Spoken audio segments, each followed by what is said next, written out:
deal. It's not everyone should spend 20, get $5 back. It should be like, hey, if you're a great customer, maybe you get one deal. If you're a lapsed customer, maybe you get a different deal. If like we can identify you as potentially one of the best customers this business could ever have, maybe you get a slightly different deal. And that hasn't been done before. So the thing that was really striking to me as a geek was the execution of these things. Right? So to do, again, this is from the outside looking at it, I checked into the bodega in my neighborhood and it had an Amex deal, and I thought, okay, I had to hook up my Amex card, have a real-time tracking of my expenditures happening on Amex's side, have an API talking back to you. Like, there's a lot of tech that's lifting on here that's having to connect together, and it just worked. Like, it didn't feel like very arduous. And this is in a space broadly where, like, Apple couldn't put out an app without pissing off lots of people because it's hard to ship software and people out. And you're able to do things like hook up to my credit card, keep track of where I am all the time, control privacy over who can see where I am all the time. These are incredibly sensitive things. And you've executed well where, one, I don't recall any big, like, social media shitstorm like you usually get when you screw these things up. And two, it works too. There's also not the like fail whale or Flickr is having a massage thing, right? So you avoided both technical performance issues and the sort of social friction issues. Is that luck, or how are you getting it right and making good software? It's hard, like we're still a relatively small company. We're 160 people. How does that compare to Facebook or to Google? Well, I mean, there are thousands of companies there. I mean, thousands of people there. What is Google's like 50,000 people, and like they're doing a lot more than we are. But like Facebook's 4,000 people. Like, we are 160 people. It's tiny compared to if you look at the scope of what we're trying to do. We've got our 30 million folks that are signed up and using the products, and it's just it's way out of whack in a sense. And we've been doing pretty well, and we ship software like every 2 weeks. Like, there's a new version of the Android app going out every 2 weeks, a new version of the iPhone app going out every 2 weeks. The website gets pushed out, I think a couple times a week now. And we haven't had, as you're saying, we haven't had any real disaster in that sense. And it's just we have a really amazing team. We've built a really great team and a really great culture around building fantastic products. Have you been able to learn from those that come before you? I mean, have you looked at sort of case studies where you're like, oh, this is a pitfall we shouldn't fall into in terms of even UX? I mean, I think one of the hardest things to do is to make this is sensitive information in any other hands, and to make it people are willing to share it and see value in it. Yeah, it's we've definitely had our share of mistakes, but what are the big ones? What are the big mistakes that we've made in terms of in terms of product, not putting search front and center sooner, I think, is one of them. And you've seen that corrected in the new Android app. And guess what? When you put search front and center, people start to think of it more for local search. That's exactly what we're trying to do. And you see the search queries go all the way up, and that's fantastic. And you'll see that happen on iOS soon. But there's a lot of things that I think that we're really good at as a product that take a bunch of taps to get to in the app. And I still think we're due for another round of simplification. Because it's it still frustrates me that there's a lot of value locked up in Foursquare, and I meet a lot of people like, oh, I didn't know I could find the trending button and see where all the parties were going on at South by Southwest. It's like, okay, well, those are things that we need to fix. And then, other than product stuff, what are the challenges as a company? I mean, you've never been CEO of a 160-person company before, right? First time. It's hard, and I think that's one of the underreported things about this gig that not a lot of people talk about, because everyone's always like, well, our startup is so awesome and we do everything right and our culture's fantastic and our team is great, but it's it's really hard and it's really taxing on a lot of us. Well, since you were here a year ago, your co-founder Naveen left the company, and you had an early biz dev leader, Tristan, left the company. So senior people that you'd work with, were those reflections of where the company's at, where it's going, just normal evolution? It's more a reflection of what happens. We've been doing this 4 years. You're 160 people. That just happens when you're at a company that's large. People join and people leave, people stay and people go. It's just a part of it. But it's I think one of the things that we've been really I think one of the best things about Foursquare is we're super self-aware as a company. We know what we do well, we know what we don't do well. We don't have a huge ego about the things that we do that we do well, and like we have a very open culture. It's like if something sucks, just talk about how much it sucks, and let's just go and focus on trying to get it fixed. And we're very honest with like I think that we're very honest with the staff about like when things are going well and when things aren't, and like that culture has worked out really well for us. And like we have a nice it's just it's given us like a nice perspective on where we are, especially as we go through a lot of the journey. So in terms of company culture, it raises the question, where are your people located? You have 160 people. How are they broken up between New York and San Francisco? Oh yeah, it's about, I think about 130 people in New York, which is big for, like, there's not a lot of big New York tech companies, and I'm psyched to get to be one of them. And we have about 30 people in San Francisco, and we have a couple folks in London that are helping us on business development. So we're going to get ready for questions in just a couple minutes. You can start asking those. This is the question I actually wanted to ask you. The first one I thought of, and I didn't prep you on this one, so this will be fun. First of all, congratulations. You got engaged on New Year's. Thank you very much. We're all very happy. Hey. Yeah, that's worth applauding. How does Foursquare make your wedding day more meaningful? Is that the place of an app? My mom already asked me, she's like, will there be a badge for your wedding? And I'm like, there will certainly not be a badge for the wedding. I don't know. Yeah, I bet you. I like the fact that there will be a lot of a lot of archive photos and a lot of archive memories around that particular location, which is that's what people use Foursquare for, and it's great. But do you see that broadly as something that apps should aspire to? Is it on the most meaningful day of your life, or on the biggest moment of your life, this is something that should be there with you, or is it just that incidentally arises? Yeah, I think it's different things for different folks. I think one of the mistakes that you could make is thinking like people have to use Foursquare every minute of every day, and this is where like you really get.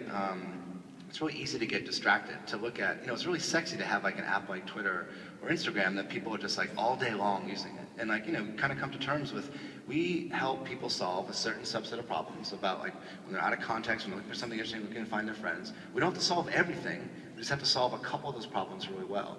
And it's taken some discipline and some focus not to get distracted by like what everyone else is doing, and what everyone else is having success with. And just stick to the stuff that we want to do and stick to the vision that we have for building this. I like the focus there. We're going to switch to a couple questions from the crowd and kind of go back and forth as those key off. I think Florent's here in the front row.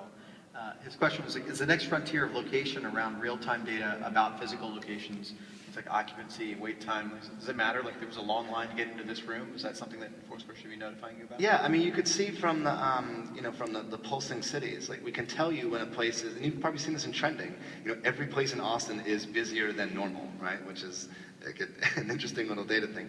But yeah, being able to know that this place is really popular between 9 o'clock and 11 a.m., that's like a strong signal. If I'm in a place that I'm not super familiar with, and Foursquare can help me find a place that is generally popular with the locals that maybe one or two of my friends have been to before, like that's a strong piece of signal.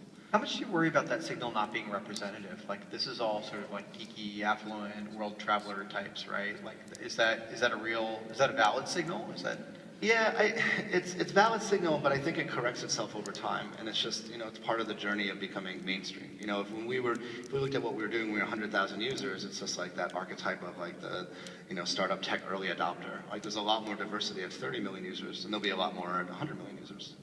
Ian Greenlee asks, I'm not sure I fully understand this question, but I like the phrasing. Will your social layer lean more towards social graph or interest graph, and why? Social graph or interest graph. So social graph, I'm interpreting as like, what are the places that your friends have been to, and are those places important or not? And interest, I imagine, is, hey, because I go to lots of dive bars in New York and a sushi restaurant once a week, that's the stuff that Foursquare should be, nudging me towards when I'm down here in Austin. And the answer is both of them. And we do this now in the app.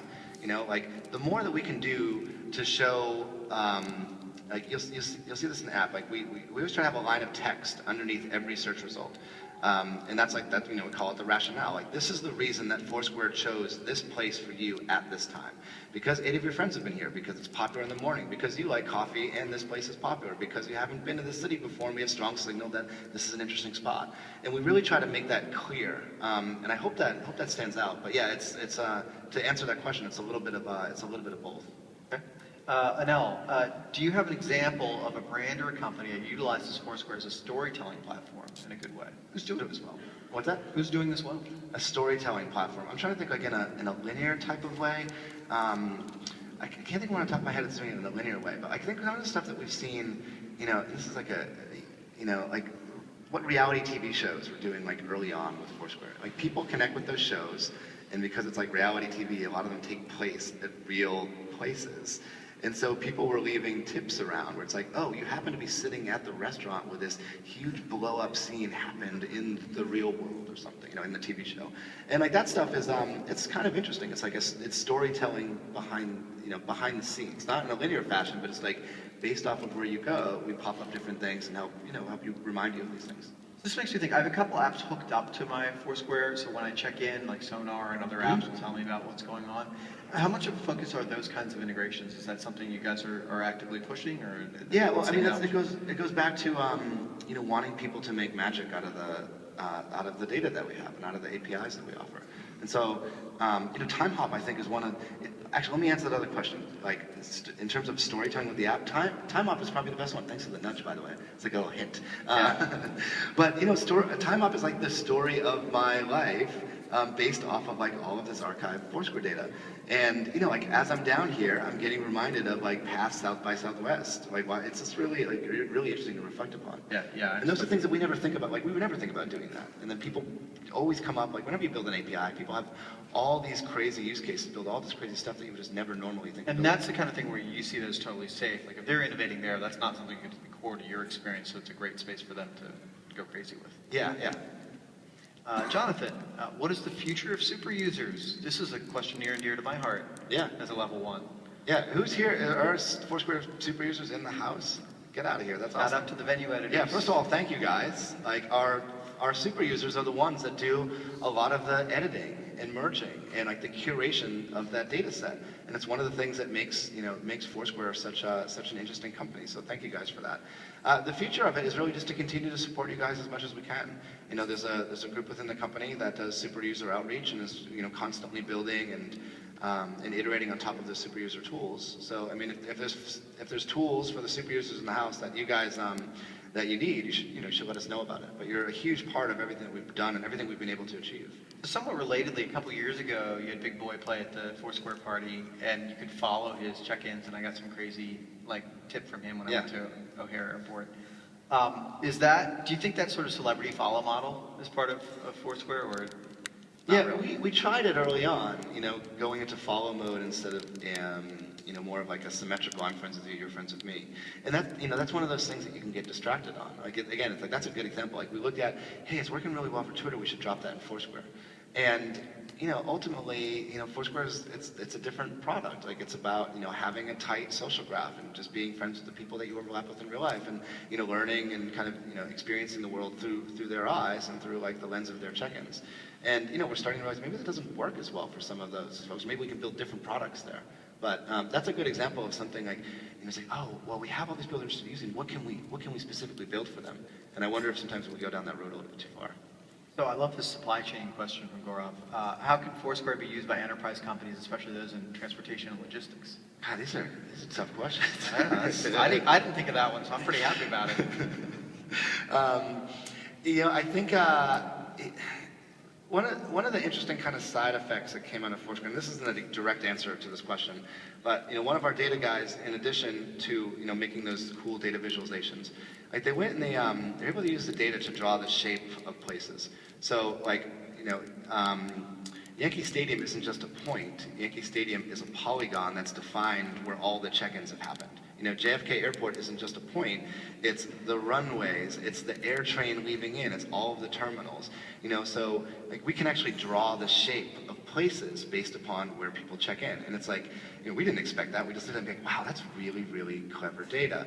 And we do the same thing for roads. There's people that check in on roads and check in on highways, and even though it's like a real tiny use case, you start to see, you can see the shape of some of these things. You can see where the rest areas are. You can see the exits that people get off when they're driving up this particular highway. Do you think you have enough information to know when highways are slowing down in ways that can impact delivery, things like that? I don't think so yet, because we don't do a lot of the passive geolocation. That's where the stuff is really going to get interesting. And I don't know if people here have played with Foursquare Radar. It's a feature that we have, and it's the version of Foursquare that is just alive while it's in your pocket. It's just listening for, what are you doing? Who's nearby? Are you near something interesting? Are you in a neighborhood that's familiar? Or in a city that's strange? And you know, the vision behind that stuff is it's gonna like, it will wake you up and let you know like when there's something worth paying attention to. And you know, I think it's gonna be interesting to see what type of passive data points will end up connecting there, and like whether you can figure out, hey, is this road good for biking? Is it good for walking? Is it good for driving? Like you should be able to sniff out some of the routes from that. I want to talk a little bit. I love that your examples are Yankee Stadium and JFK Airport. This is like, Foursquare is a New York company, right? You have San Francisco and London companies. But how much of what the app is and what your ethos is as a company is grounded in place? Like, is it, are you a different company because you're a New York startup than you would be had you, because you did Dodgeball eventually and moved out west, right? I think so. Like I've always been obsessed with place, and you know that one, like the early tagline that we used in 2009, it was, you know, Foursquare makes software that makes cities easier to use. And you know, even though we don't use that tagline a lot, like that's the stuff that gets me most excited. Like, you know, cities are like, they're dense and they're complicated. There's people, places, and things to do. It's a lot of data moving around all the time, all at the same time. So how do you make the most of that? And you know, this has been like, I've been obsessing over this since I was a grad student at NYU, and then afterwards with Dodgeball, and with Google, and with Foursquare. And you know, people are always like, oh, it's only going to work in New York. And I'm like, well, you know, you can say maybe it works best in cities like New York, but it actually works everywhere. And that, you know, that's almost like a surprise to us. Like when we launched Foursquare, it was just, you know, it was 2 cities or 4 cities, and then we went to 20 cities, and we went to 50 cities, and then it's like, man, we should just make it work everywhere, and let's just see what happens. And that was, you know, that was absolutely the right bet to make. That's interesting. And then before we kind of set up the next question, that leads us, you've had this fixation for many years. You were at Vindigo at the turn of the century, and they were doing a lot of aspects of this, and as much as could be done with the technology at the time. You mentioned you went to grad school, but interestingly, again, especially for those of us in New York, this is the Interactive Telecommunications program at NYU, which is technically an art school. Yeah. Right? So you go to art school, and this is a school that happens to have a lot of focus on place and on situated software and things that have to do with location. And then you do Dodgeball, and it's sort of a very clear predecessor to Foursquare. So this problem is the thing you've been doing most of your adult life over and over and over. Do you think that's the requisite for executing really well? I look at like Ev Williams doing Medium. It's like he's making that box for us to type in again. Yeah. Like he's been doing for 15 years. Yeah. That's exciting. Is that what it takes to be good at this stuff? Well, I think it's just, that's the thing that he's most passionate about doing. You know, like it's making, you know, software that makes cities easier to use. Like that's the thing that I just like doing that. And I feel really fortunate that I found that really early in my career, like when I was like, you know, at Vindigo when I was like 25, like building consumer products, you can actually go out in the street and like peer over people's shoulder and see them using it.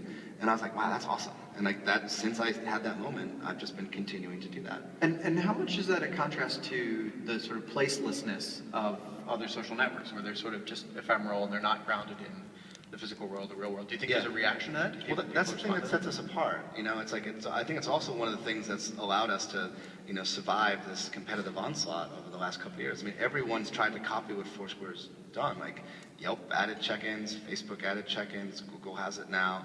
And like, you know, we're still the company that does this, and we're still we're the company that has 3 billion of these data points, and I think we've been most successful at doing so. And it's because like location is the thing that we do. It's not everything else and then like, oh, we'll just put location and maybe check in, we'll just, you know, pile it on after. It's like the company was started to solve these problems, and this is what we've been doing for 4 years. And it gives us like a really unique identity, and it carves us out as like a unique player in the space. And now that local is, you know, it's so important, and people are understanding like, hey man, local's gonna be huge. Maps are really hard. Maps need to be reinvented. Like we're the company that's right in the middle. It's like, hey, guess what? We were right about this, and like now we're sitting on like a large number of users, a lot of data, and like we get to invent the future of this stuff. Like that's the coolest thing in the world. Like the stuff that you guys will be playing with next year is that like we're gonna build that over the next year or so, and you guys are gonna be like, wow, this is awesome. I can't believe we didn't even have that last year. So a dozen years in, you're still that excited? Yeah, it's like, because it hasn't been done. Like, it's just so much more stuff to build. Like, that's the next, that wasn't. Yeah, the previous question was, where is Foursquare going to be in 5 years? Foursquare right now is people on their phone doing this, and like that's broken. You know, like we want to get to the point where we just like we can sense what's going on around you, and then we can like, you know, we can buzz you, and so you look at it and be like, oh, that's the thing I need to know about. But even that's a little bit broken. You know, like what happens when the watches get get smarter. And what happens when we get the screens in our, we have screens in our faces, and we have screens You're here, screens here. bullish on the glasses. I'm bullish Really? on making it easier for people to consume data about what's going on around them. But not the glasses. Well, I'm bullish. Can't. I'm bullish on all this stuff. All right. But like, it Are you takes going to a wear long the time. glasses? Yeah. Well, you have. Let's see. You have a Nike Fuel Band. You have your Jawbone up. Yeah. You have your wristband from the Foursquare party last night. This is the basis watch. This is the basis watch. I'm like super quantified self nerd. Right, so I have the everything's- scale that tweets. Right. you know. This is. I don't. If you don't follow Dennis on Twitter, you should, because it's every Saturday night, I think, he tweets out his weight, and that's like the highlight of my week. That's the best tweet I get. I favorite it every But- time. Like, that's an amazing. I tell you, there's like Because you're like 166 or so, right?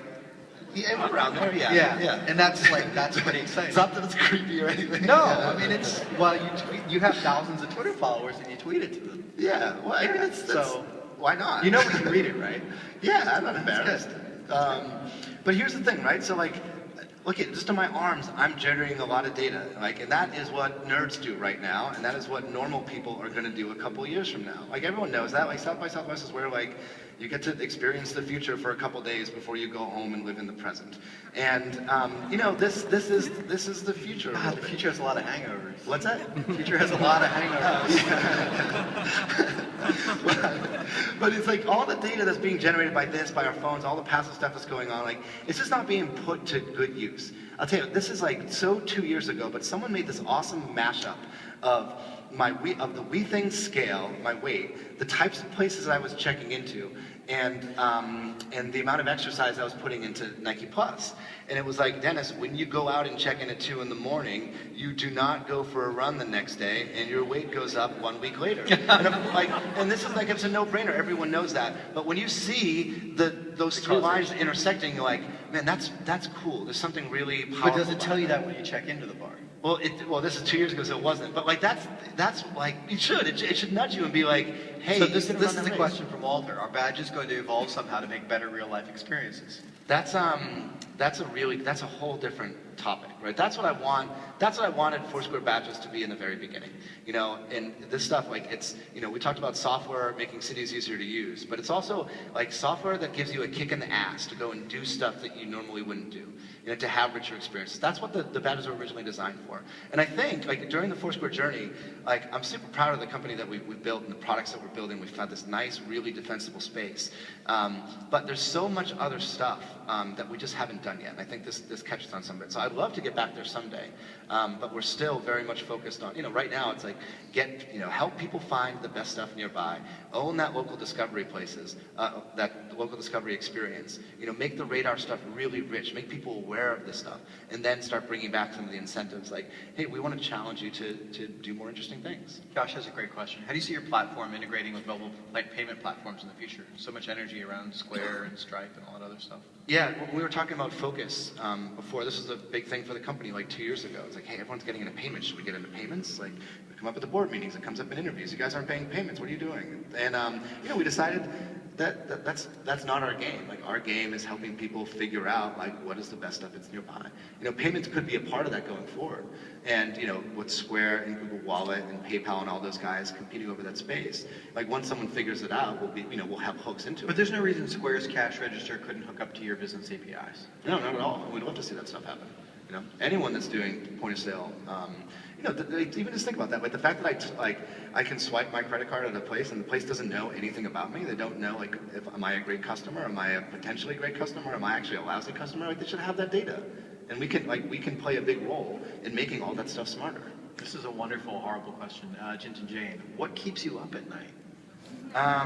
And does it have to do with Foursquare?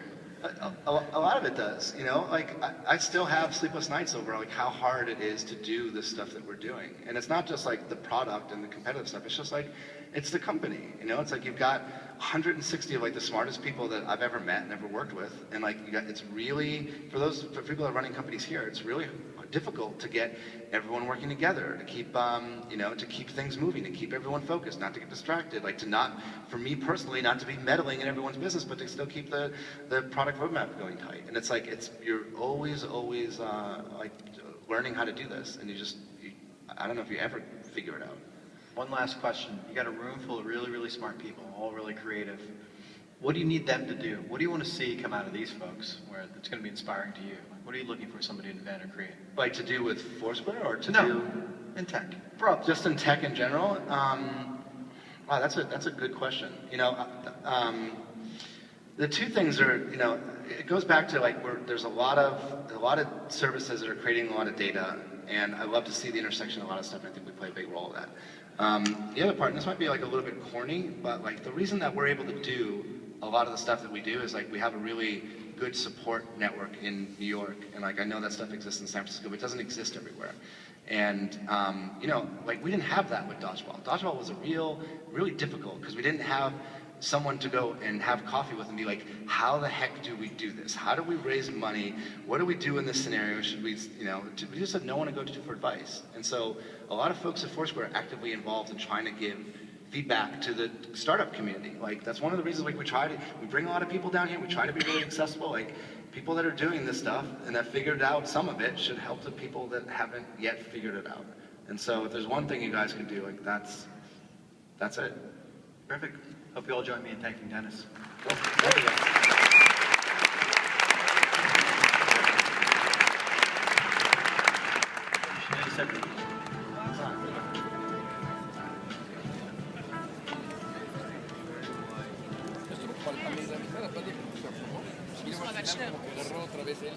Soll ich wieder hier reingucken oder wo seid ihr gleich?